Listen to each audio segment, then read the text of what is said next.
The attic door had never been locked before. That's what made Jonah stop halfway up the stairs.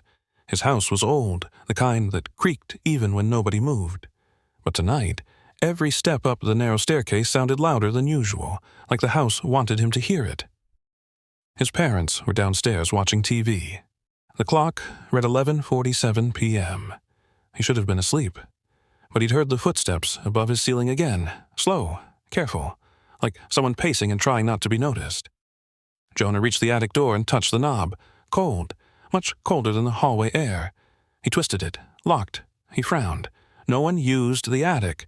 No one even stored anything up there anymore. He pressed his ear against the wood. Silence. Then a soft scrape, like something shifting across the floor. He pulled his hand back quickly. "Dad," he called down the stairs. No answer.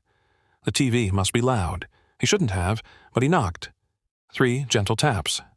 For a long moment, nothing happened. Jonah let out a nervous breath. Then 3 taps came back from the other side. Not an echo. A reply. Jonah stumbled backward. His heart pounded so hard it hurt. He stared at the door, waiting for the knob to turn on its own. It didn't. Instead, something slid underneath the door. A thin line of shadow spread across the floorboards, stretching toward his feet. But the attic light wasn't on. There shouldn't have been any light at all. He crouched down, trembling, and peered at the gap beneath the door. He saw fingers, too long, too still, pressed flat against the wood from the other side. They slowly curled as if trying to grip the floor. Jonah jumped back. The shadow snapped away from the crack.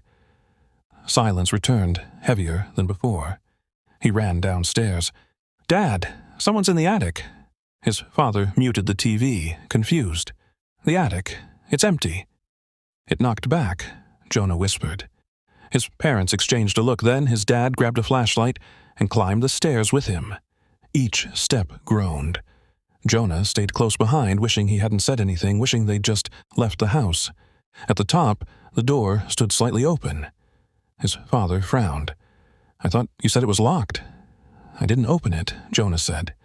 The flashlight beam cut through the darkness as the door creaked wider. Dust floated in the air, bare floorboards, empty corners. Nothing there. "See," his dad said gently. "Old houses make noises." Jonah nodded, but his stomach still felt wrong. He turned to leave. That's when he noticed something new on the inside of the door.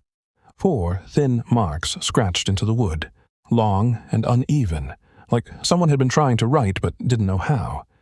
His dad leaned closer, confused. That wasn't there before. Jonah stared at the marks.